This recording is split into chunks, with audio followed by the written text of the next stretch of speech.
we've been doing a number of interviews lately. It's just, we feel that we're being led to do that. Mm-hmm. And that's something that wisdom will teach you as well. Is you got to stop trying to figure out, why the Father's leading you and what the Father expects to get out of you. You just got to do what you're told to do. Mm-hmm. So we've been led to do things like this. Right. And more so I've been led. And I'm going to say this because, man, Ak has been saying we need to do this for years, but I've been telling him, I don't think we're ready to do that. And he's been good and he's been patient with me, because, and this is something, again, this is part of natural science as well. Like, the way that I deal with the brothers who are under me is the same way that I would deal with my wives. All right? And I'm saying this in a very humble way. Mm-hmm. I'm not trying to enforce anything because it sounds kind of crazy. And I'm waiting for you to fix it. Right. To clarify. I just did. But here, if a man puts himself under another man, right, then he has to trust that man is being led appropriately. Mm-hmm. And why the trust part is so important is that man's gonna tell him some stuff that he don't like. You dig? Mm-hmm. So, and you can apply this to husband and wife. Mm-hmm. So the minute, because we're very convenient creatures as human beings. Mm-hmm. We're looking for a way to get out of something that we've obligated ourselves to. But once you gain that sense of maturity and that sense of trust and fondness for someone else, and you're like, all right, I think you can teach me. I believe you can teach me, and I'm dedicating myself to you. And you have to also understand that this person knows what you don't. Right? So he's not going to tell you everything that you want to hear because he knows better than you. Right? So it's going back to the interview thing, and he was saying it, I was just like, it's not the time. And he trusted me enough to say, you know what? That's what you're saying, but now I'm saying it is. And more so because I've been given instruction, I believe, from on high, and also from men who are above me. Indeed. You dig what I'm saying? Yeah. And that's how it works. So because I'm not at that point yet. I'm 42 years old. I'm really not an elder. Yeah. You know what I'm saying? Yeah. Well, not just scripturally. I think that we've been gauging who's an elder on a scale right now. It's like, everybody's getting such a bad report that we've got to now lower the standard. You know what I'm saying? Now we're gonna have some 40-year-old cats to be elders, which is ridiculous, but it's still practical because of the condition that we're in. And my thing is, and I agree with my son very much, I believe that we're in a state of self-captivity. We really are. Whereas we are holding ourselves back. We're drinking the Kool-Aid and we're high off of it. And a lot of us are convincing ourselves that there's nothing wrong, and there's plenty wrong. But again, applying that to a husband and wife scenario, a lot of what's going on with marriages is that, people are acting like they're dedicated. Women are acting like they're dedicated to their husbands. And when I look at a husband-wife scenario, I look at how the Father dealt with Israel as his wife, but as he dealt with Israel as his wife. Mm-hmm. So hold on a second.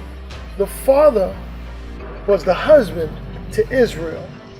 What did that imply for both parties? Now, as the Father always shows us by saying things like, I worked for 6 days, rested on the seventh, therefore you shall work 6 days. Indeed. And rest on the seventh. Now, here we have another scenario. I am husband, father, you are my wife, children of Israel, right? Mm-hmm. So that's trying to teach us how husband and wife should get down. There's no wife, there's no Israelite that's going to be to the Father like, hey, you don't know what you're talking about, and I'm not going to do that. And if she does, Israel, if she does, there's going to be a recompense, and we see that over and over again. So when you put yourself in this kind of situation, when you are under somebody, whether it be a wife or whether it be a man underneath another man, which I think is necessary for a man. If you want to gain success in your life, you better help somebody else gain success in theirs. Period. Because you will learn how to be successful. Man, if I had $1 million when I was 20 years old, I'd be dead right now. Success is something that you have to learn. You have to be humble so you don't kill yourself with that success. And that's just the reality of it. So I think a lot of us are getting into these. No, people don't want to hear that. People don't want to hear that. People think that they're gonna do it. They're gonna do it all. This is how we've been trained. We are consumers that are wiser than the product, that are wiser than the seller.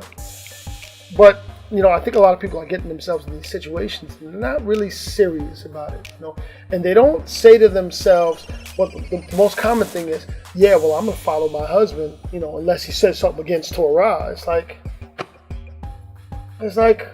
why would you get involved with somebody who you believe it's possible for them to go against?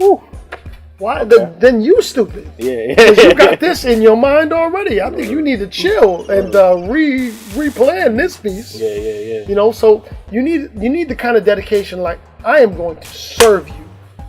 I have seen you. I know that you're a good person. I know that you're in a good direction. I know that you will lead me in a good direction. And I will trust you and serve you. And that's the same natural science. That's the same thing that an animal does to its master. That's the same thing I have done to my masters. That's the same thing I require those who deal with me as a master.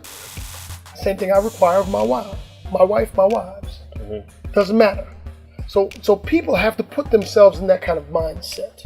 All right, we're an agrarian people, right? Wrong. We're not. We are westernized people. We are Americans. Okay. That's what we are. We have to get in tune with that reality. We're Americans. We don't know nothing about natural nothing. Even our application of natural science, we're gonna read with American westernized eyes, ears, and a mouth. It'll be skewed. That's what we're going to do. All right. And let me tell you something. I'm not anti-American at all. I am gaining my wealth and the wealth of my family through American ways. So I'm cool with that. But I also realize something else, that I serve natural law. And how America is teaching our people, it's not really natural. You know what I'm saying? And when that's spent, what's going on in this melting pot, when it's spent, we're going to have to rely on our Father to help us with these natural ways. So we have to be practical, at the same time we have to be set apart. And it's a fine line. It's a very, very fine line. But the biggest thing is going to be destruction of self. The biggest thing is going to be that you need to lose your, $80,000 car, your $500,000 house, and I've done that.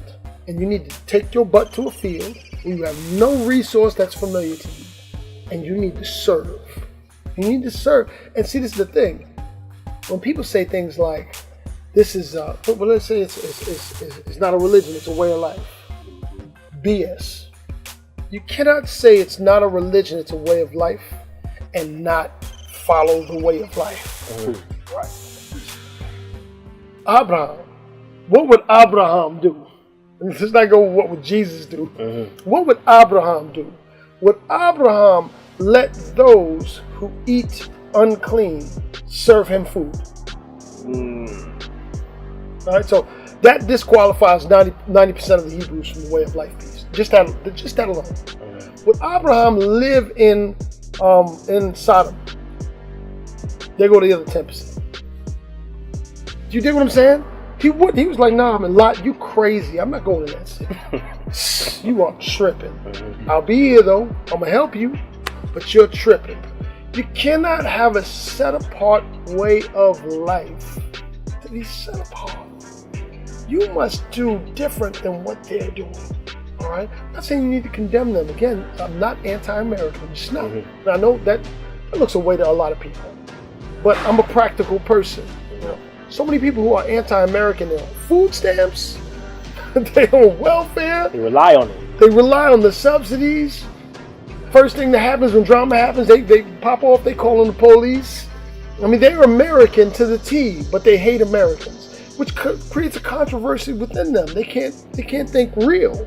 They're not real. And that's why when you're trying to convince somebody or trying to talk to somebody practically, and you're like, why aren't they getting it? Because they're lying to themselves. It's just the reality of it. What we need to do, I mean, what is it? Jeremiah, what does it say?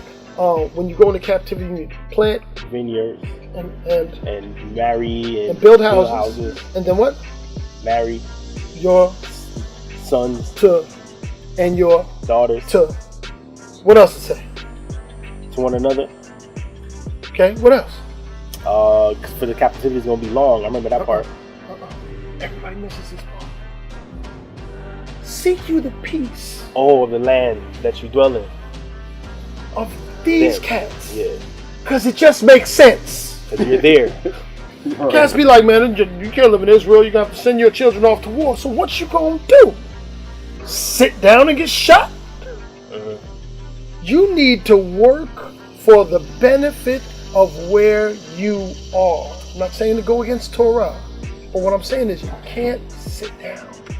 You have to be active and proactive. Definitely been enjoying this dialogue with y'all. I think we're going to go ahead and wrap it up with these last few questions. One of them being, do you feel every Hebrew that's here now? Because we all want to, like you said, you felt how a lot of the community comes towards you.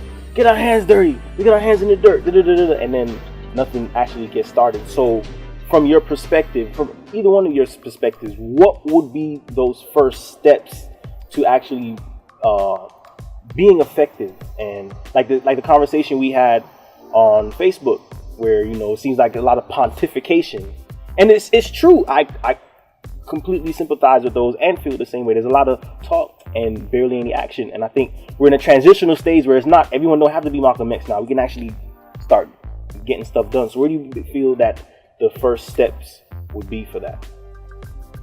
And do you feel that everyone is going to have to do this through agriculture? I want to say yeah.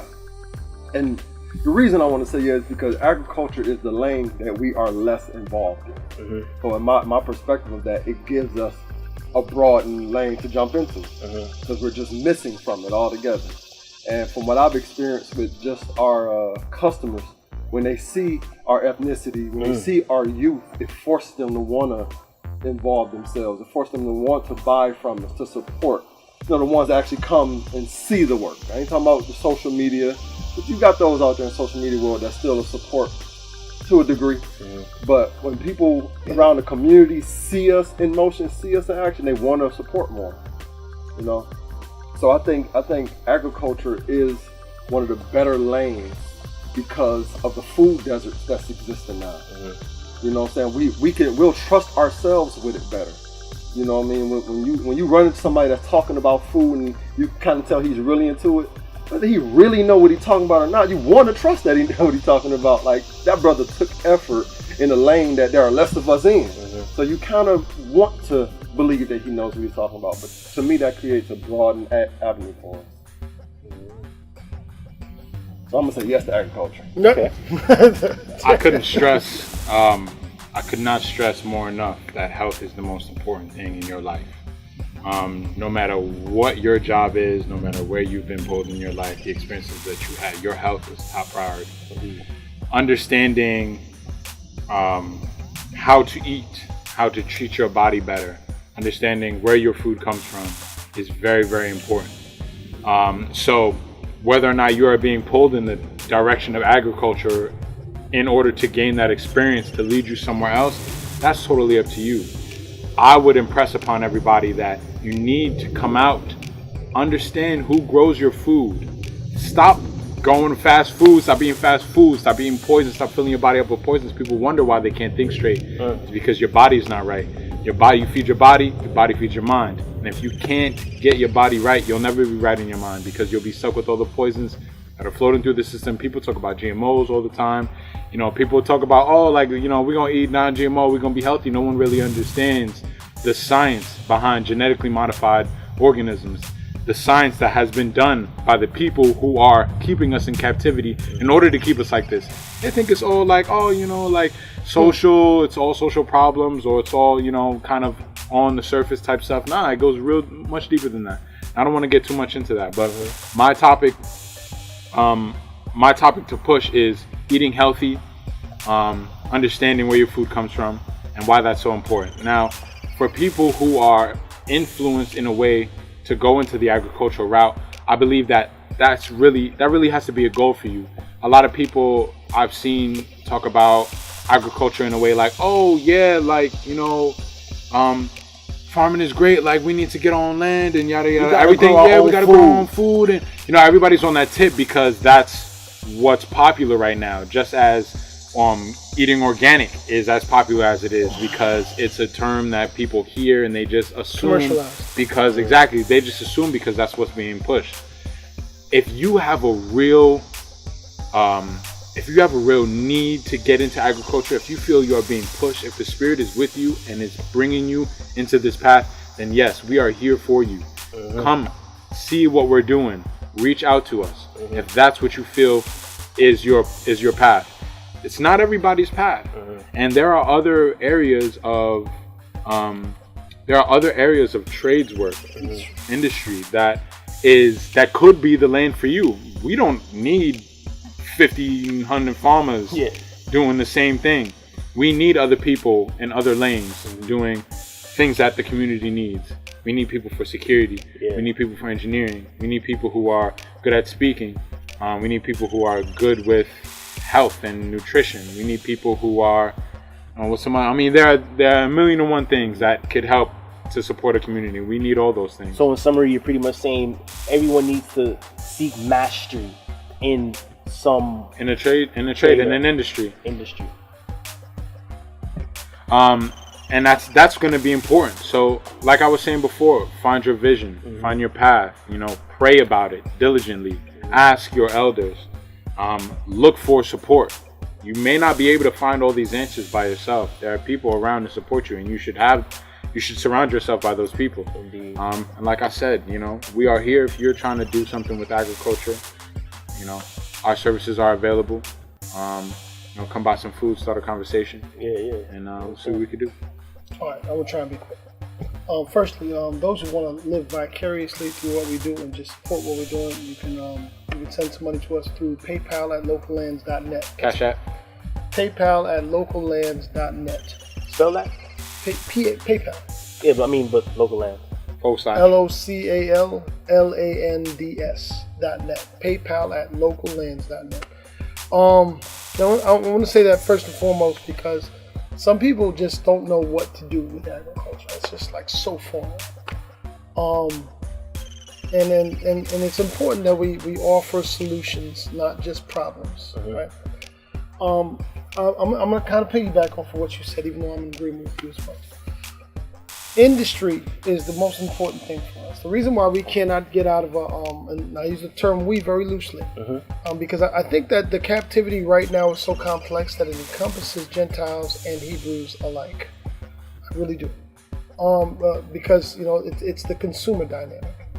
But anyway, we cannot gain a stronghold as believers. We cannot gain a stronghold properly because we own zero industry. We're not captains of industry. I'm in agreement with what you said that we need to be involved in a number of trades. It's the industry dynamic that's really going to push us forward. How do I define industry? In the old way, industry is the production of raw goods. I remember, I think it was in Ohio, a black woman was assaulted. I think there was a question of her stealing or something like that by a man who owned a beauty salon, a Chinese man. And the whole city was like, we're going to strike. You know, we're not going to have nothing to do with this place. We're going to own our own things. And then their solution was to open their own beauty salon, and open their own nail salon.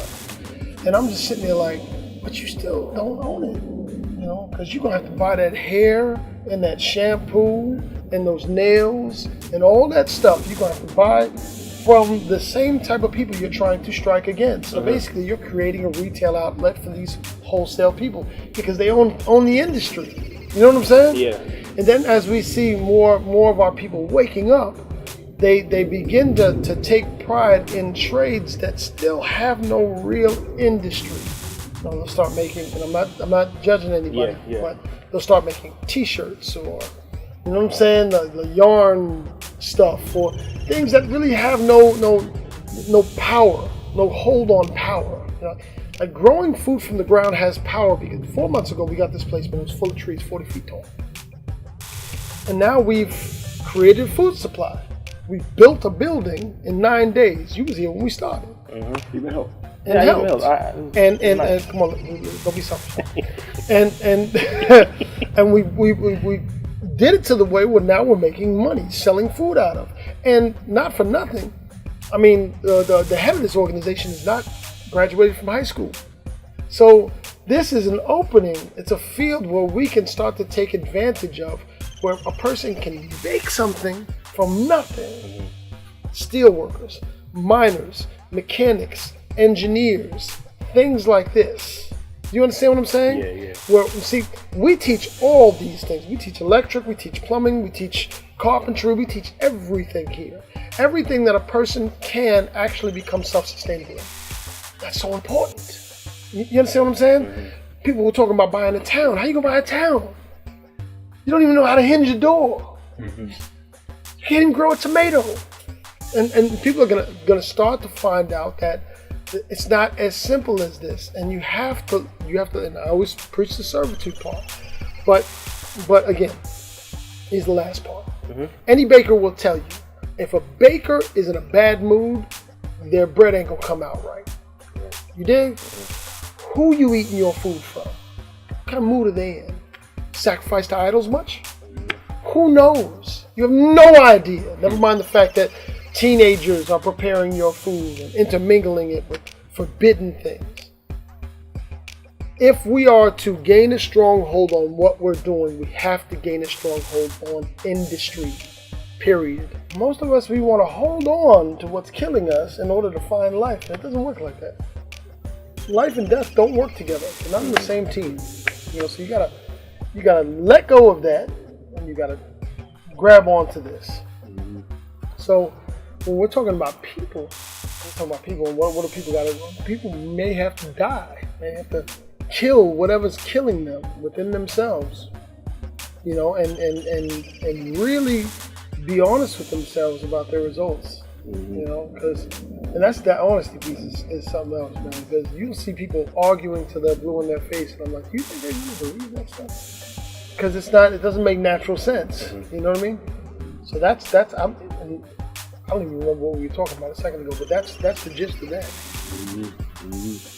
And as we begin to wrap our interview up and come to our closing statements, was there anything you would want to let the Hebrew community know as far as moving forward from here on out? Well, let me take this one. We are involved in several endeavors that I think need to be more mainstreamed amongst the conscious, quote-unquote, community. And one of the things that I'm most proud of is our membership in RTA, Righteous Trees Assembly. It's a group of elders who are all proactive, who all have careers and trades, one way or another. All the men have 10 years or more experience in these particular trades, and what we're doing, it's not so much of this is a ruler of this, or because that's how a lot of camps are set up like that, and if it works for them, then it works for them. But I think there needs to be a refreshing of how we do things, right? And especially like when you see like here's a couple of questions, like who took over from Martin Luther King? Nobody really. How about Malcolm X? We just all adopted their teaching. Marcus Garvey. And here's real touchy. It might be controversial. Who's taking over for Ben Ami? See, the thing that I think that's happening, especially in the Hebrew community, is that the vanity, it takes such a strong hold on us that it's like we're going to live forever. We're not preparing for lineage, and it's like people just die. And then everybody's like in a power struggle. And then they lose everything that's happening. Everything that's been taught. It's like there's a power struggle and there's so much turmoil that so much gets lost. Instead of people, putting themselves up as servants to their community, nobody needs to rule over. I mean, yeah, we've talked about servitude, but we talked about servitude with a goal. You know what I mean? Like servitude with a goal. 5 years, I will serve this person, so I can understand, learn, gain tutelage, still keep him as my wing, emulate what he's doing, but not, you understand what I'm saying? This is the head teacher and ruler, and whatever he says I'm going to do, and that's just it. And we have such a contradiction in what we're supposed to be doing right now, and it's not helping. So RTA, and I hope I explained that properly. RTA, Righteous Trees Assembly, is a group of elders who, we have accountants, we have marketers, we have livestock professionals. We have brothers that specialize in family infrastructure and do so for a living. Right? We have brothers that are burial experts and cultural experts, Hebrew cultural experts in these fields. And how we have set this up is, aside from helping young men prepare themselves for being husbands, helping them find mates, which is something that's very necessary in our community. How we've set this up is that, if a young man now is in need of tutelage and finds himself in need of a particular field, we have somebody that can help with that. And we provide, on a case-by-case basis, of course. The provisions that we offer is room, board, and show enough learning. You know what I'm saying? And this is just one of the dynamics that I think will bring a positive change. When you're talking about what people need to be doing, it's one of the dynamics that I think will bring a positive change in our community where we can start building. Now we have, like this, I think is the second year that we did Abba and Sons, yes? And Abba and Sons, did I talk to you about this? Oh yes, well, last time I came through. Okay. Well, Abba and Sons is something that was created, a dynamic that was created by the brother Kashab. You'll find him as Ask Kashab on Facebook. Spectacular brother, man. And he, his vision was, we're going to create an environment. And I forgot the Republican dynamic that does this. They have like a getaway for fathers and children that they teach legacy, and people are meeting each other when they're young. So when they're getting older, you become a lawyer, you become a doctor. No, not Illuminati, man. Come on, now we're definitely under the microscope. Thanks a lot, man. But I think lineage is not being taught properly, and this is the Abba and Sons thing is a very serious answer for that. I think lifetime camaraderies. It's like it seems like we're just floating through life, just picking people who agree with us in the most convenient way, and then dropping them when they don't, instead of creating like a heritage of sons who know other sons. And me and you as a father with two sons, let's say your son meets my son, me and you agree, we bring our sons together to the table. Your son may live in Maryland, my son may live in California, but now they create a connection. They're doing projects together. And you understand what I'm saying? Their fathers agree. And that's really you cannot find brotherhood or sisterhood that is not based upon the same family dynamic. And I'm talking about like me and you are brothers, right? We don't have the same mother or father.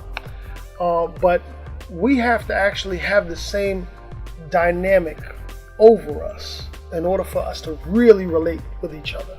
You know what I'm saying? And not only that, it gives encouragement to young men that they're pleasing their father in a certain way, and that is dynamite right there.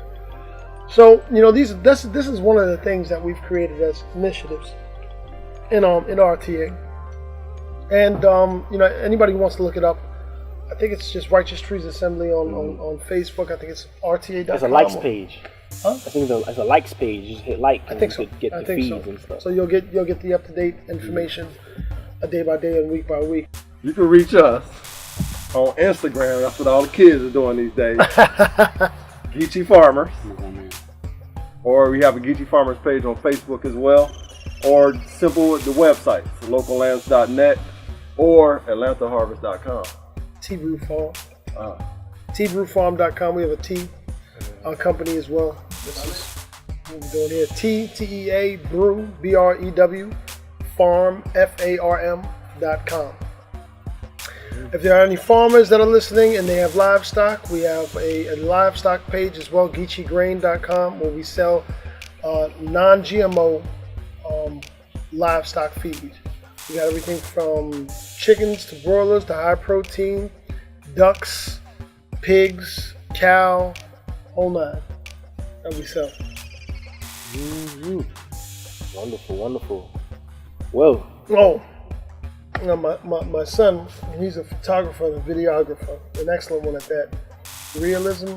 Yeah, if you are looking for any work, my services are available at all times.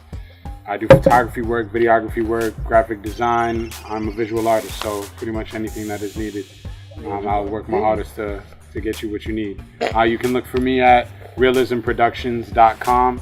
On Instagram, my name is Realism, real, R-E-A-L, .is, .um, and contact me through those areas.